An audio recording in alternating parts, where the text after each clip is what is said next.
leukemia. He pushed a stranger on me. And that stranger became my child. It destroyed my sense of self. It destroyed my belief in who I was as a musician and as a singer. The girl with the sweet voice and the even sweeter smile. Oh yeah, that's Mandy Moore. Let me tell you, she's not just a pretty face anymore. The girl who once charmed us as a teen princess. Please speak up, Rapunzel. You know how I hate the mumbling. I am the lost princess, aren't I? Is now living a life that's got us buzzing. Yup, you heard that right. The candy hitmaker, the TV star, Stupid Cupid, stop picking on me. and that iconic mom from This Is Us. There is no easy way to start this. What's really going on behind that sparkling Hollywood smile? Well, Mandy Moore has hinted before that her marriage to Ryan Adams was far from perfect, but now the actress is describing his behavior during their relationship as controlling, destructive. Born Amanda Lee Moore on April 10, 1984 in Nashua, New Hampshire, she moved to Florida as a child. Her family, including her gay parents and siblings, has faced its share of ups and downs, shaping her unique perspective. Mandy's got some seriously fancy blood. Her grandma was a ballerina in London. Can you imagine the genes? Mandy Moore's love for music started early. As a kid, she was already performing the national anthem. When I was younger, I sang the national anthem. Like my first big thing, I sang for the Orlando Magic when I was like 10. That was kind of fun. And dreaming of stardom. And then my mom, so the story goes, hand-delivered this, VHS cassette of me singing the national anthem with fresh-baked cookies. And I think that's what, By 15, she had a record deal and was releasing hit albums like So Real and Mandy Moore. She burst onto the scene in the late 90s with that classic pop sound. You know the one, Candy. Total earworm. Candy was a sugary hit that climbed the charts. It didn't just hit, it peaked at number 41 on the Billboard Hot 100, and that was just the beginning. But wait for it. Her very first album, So Real, dropped in 1999 and went platinum.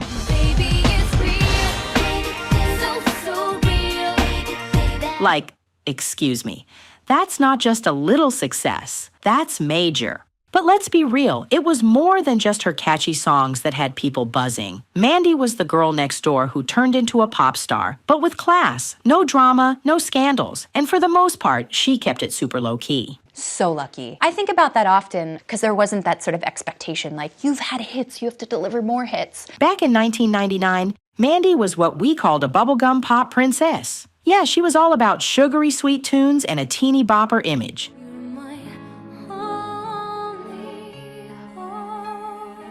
But here's the tea. Mandy's not too proud of her early work. When I was 15 and I was recording, I was not completely happy with some of the music that I was doing then. She's admitted that her debut album, So Real, was a bit too bubblegum for her taste. In fact, she's even joked about giving refunds to anyone who bought her first two albums. Homegirl's not afraid to throw some shade her own way. But Mandy's had a serious glow-up since her pop star days. She's matured, evolved, and is now embracing her more serious acting roles. Alone at last. But let's be honest, it's still kind of funny to think about the girl who once sang Candy trying to distance herself from her past. She started out in 2001 with a cute little voice role in Dr. Dolittle 2. How would you like to meet the man of your dreams? You're real cute, but I don't go interspecies. But it was the Princess Diaries where she really made her mark. Oh, but listen, Jan, my friends and I were wondering, this sweater you're wearing, was it designed for you, or did the knitting machine just blow up? Playing the mean girl Lana Thomas. But who would have thought the girl who made us sob uncontrollably in her breakout role in A Walk to Remember? Are you trying to seduce me? Why? Are you seducible? Would go on to dominate our Tuesday nights with This Is Us. I need to stop feeling so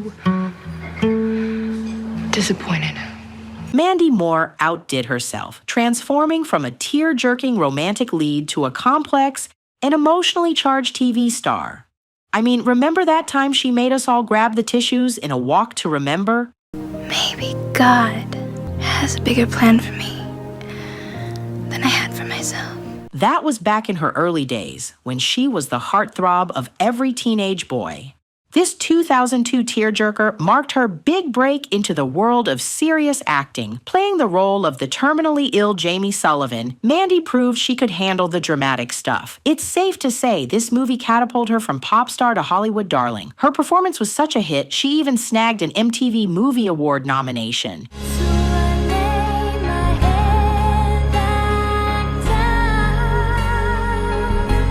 Critics were blown away by her acting chops, saying she totally shed her teen pop star image and proved she had some serious acting skills. Fun fact, Mandy spilled the tea on her first on-screen kiss with Shane West in that movie. While she admitted it was a bit awkward, she couldn't deny the thrill of locking lips with a handsome young actor. I don't know, it was my first on-screen kiss. It was definitely awkward, but I also really liked it. You're getting curious at handsome boy. There's no way that boy was different. Sounds like a pretty sweet gig, right? But fast forward a few years, and she's breaking our hearts in a whole new way. Mandy Moore's role as Rebecca Pearson in This Is Us, I asked you to stop drinking and you stopped. has got everyone reaching for even more of those tissues. Her character's journey, from young mom to grandma with Alzheimer's, is so relatable and heartbreaking. This Is Us has given us a front row seat to her incredible acting skills, and we can't get enough. Word on the street is that she totally nails the emotional roller coaster that Rebecca goes through. And let's not forget, she snagged an Emmy nomination for it. I love that our show sort of celebrates the idea of a non-traditional family. And I think the audience appreciates it. I think they see themselves reflected. I see my own family reflected in some ways. From bubblegum pop princess to dramatic actress, Mandy Moore has proven that she's a force to be reckoned with. And guess who's the voice behind that iconic blonde beauty with the never-ending golden hair? Yep, I'm talking about Rapunzel from Disney's 2010 animated hit, Tangled. That's right, Mandy Moore, honey. Now I'm here, blinking in the starlight. But hold up, it doesn't stop there. Mandy didn't just voice Rapunzel once and call it a day. Oh, no, darling. She came back to voice our favorite long-haired princess in multiple appearances, including the fan-favorite animated series Rapunzel's Tangled Adventure. It's all just waiting out there everywhere. Yeah, you heard me, there's more Rapunzel for us to obsess over, and even a cameo on the show Sophia the First. Rapunzel, it looks like you two could use a lift. Here, climb on up. Talk about loyalty. Mandy Moore's Rapunzel isn't going anywhere, and we are living for it. Being an actor and a musician and now a voiceover actor, it felt like a pretty organic transition, especially being a part of this film in particular where I get to sing as well. Mandy Moore tried her hand at the fashion game way back in 2005 and launched her own line called Emblem, focusing on stylish knitwear and cashmere. And here's the twist. She catered to taller women, because let's face it, not every brand is thinking about the 5'10" crowd. Naturally, being 5'10" herself, she totally got it. Fun fact, Mandy Moore loves to joke about her big feet. She's a size 10 and she rocks that because, hey, if you can't laugh at yourself and your big feet, who should? But Justin Timberlake was there, and he was somehow there was a conversation about feet or foot size, and he's like, you have big feet for a girl. Unfortunately, by 2009, she pulled the plug on Emblem, but she made it clear she wasn't done with fashion, just waiting for the right moment to make a comeback. A little fashion hiatus, if you will. Mandy Moore isn't just a pretty face, she's also a total philanthropist, using her platform to make a real difference. She's always giving back, from supporting organizations like PSI and the Leukemia and Lymphoma Society to raising awareness about cervical cancer and domestic violence. She's even surprised sick kids at Children's Hospital and partnered with Dove to promote body positivity. It's clear that Mandy's heart is in the right place. 'Cause Homegirl is out here changing the world one cause at a time, and we ain't even mad at it. Mandy's love life has been quite the roller coaster. She and Zach Braff had a very early 2000s fling, but it wasn't meant to be. And get this, apparently, Mandy was really torn up about it, like major depression after the breakup. Poor girl! It just goes to show, even celebs get their hearts crushed. A little lost, a little rough, the lack of Then, just a couple of years later, she found herself wrapped up in a whirlwind romance with musician Ryan Adams. They got engaged in 2009 and tied the knot in a fairy tale wedding a short few weeks after. But things took a dark turn, and by 2015, Mandy filed for divorce, citing the usual. Yeah, you can say it with me, irreconcilable differences. They tried to keep it classy with a respectful, amicable split. But fast forward to 2019, and Mandy spilled the tea about a darker side of their relationship. There was no way that I couldn't speak my truth and tell my story, and I was emboldened by the fact that there were other women that had been in the same situation, many other women, and it was undeniable. According to Mandy and 6 other women, her ex-husband was allegedly emotionally abusive. Yikes. He's facing allegations of harassment and emotional abuse by his ex-wife and 6 other women, many of whom say he asserted his power in the music industry to exploit them. The divorce was official in 2016. And I'm not looking for an apology necessarily, but I do find it curious that someone would sort of do an interview about it without actually making amends privately. And just when we thought she was done with the drama, she found love again with musician Taylor Goldsmith in 2015. This one stuck. They got engaged in 2017, married in 2018, had 2 adorable little boys, and in May 2024, Mandy announced they're expecting a third,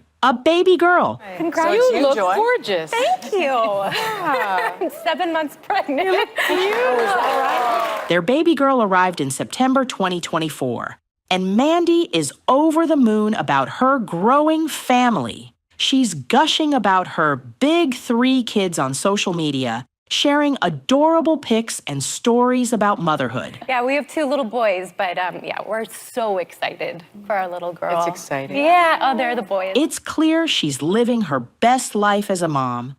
And all of that is great news because it turns out Mandy's been dealing with a secret health battle. Turns out she's got this rare blood disorder called ITP. Basically, her body's not making enough platelets, which are super important for blood clotting. And that can make things like getting an epidural during childbirth a huge risk. And there's more. Doctors also told her she might struggle to have kids. I was told that I had like cartilage on top of my uterus, that I'd have to have some special surgery before I could ever get pregnant, and then lo and behold, that ended up not being the case. She's a fighter, though. She defied the odds and now has a beautiful family of 3. Yeah, everyone's fertility journey is so vastly different, and I'm glad that like there's just more of a dialogue and helping sort of destigmatize the conversation around. So not only is she juggling mom life and her career, but she's also got to keep a close eye on her health. But despite all of that, she's been pretty open about how she's managing and prioritizing her family and her well-being. I mean, can you imagine dealing with all that while still looking like a total glow-up? Major kudos to her for handling it like a pro. More recently, Mandy and her This Is Us co-stars, Sterling K. Brown and Chris Sullivan, literally spill all the tea about the show in a podcast called That Was Us. Oh, wow, things are starting to catch on fire. Yeah, sometimes that song pops into my head, and even singing it to myself makes me emotional. Tear up, yeah. You see what they did there? They dissect every episode, revealing behind-the-scenes drama and sharing those heartwarming and heartbreaking moments that made us all emotional wrecks. The moment we have all been waiting for. The moment you've been waiting for. With bated breath, everybody, everywhere we go. When? And he's finally arrived. It's like a weekly reunion with your favorite TV family, and it's got all the juicy details you crave. Now, speaking of juicy details about This Is Us, Mandy reveals that she got a check for 1 cent for This Is Us, a penny. Can you even? She told The Hollywood Reporter that she's also gotten 81-cent checks from Hulu. Like, seriously? Mandy's calling out how messed up the system is, saying actors can't even pay their bills with these tiny checks anymore. It's a serious problem, and she's not afraid to talk about it. Thankfully, Mandy's not just resting on her laurels after This Is Us. Nope, she's got some seriously exciting projects lined up. First, she's diving headfirst into a new TV series called Twin Flames. It's based on a true story about 2 women who got caught up in this crazy, cult-like obsession with finding their soulmate. Think drama, obsession, and a whole lot of weirdness. And guess who's behind it? The same geniuses who brought us This Is Us. So, you know it's going to be good, or at least super weird. All that good stuff, and Mandy's executive producing it. But that's not all. Mandy's also got a podcast coming out called The Boar's Nest. This one's all about the wild world of outlaw country music. She's stepping behind the mic to tell the story of a fictional character named Sue Brewer. Audible original, The Boar's Nest, is all about Sue Brewer, who's sort of this unsung hero of the outlaw country music scene. She opened up quite literally her home. I'm betting it's going to be a wild ride through the history of country music.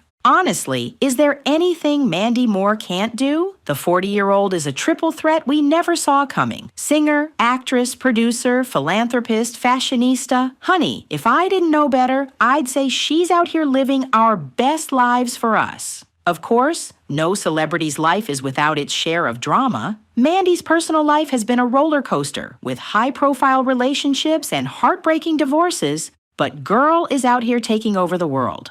And with a net worth of $14 million, we're just lucky enough to get to watch it all unfold.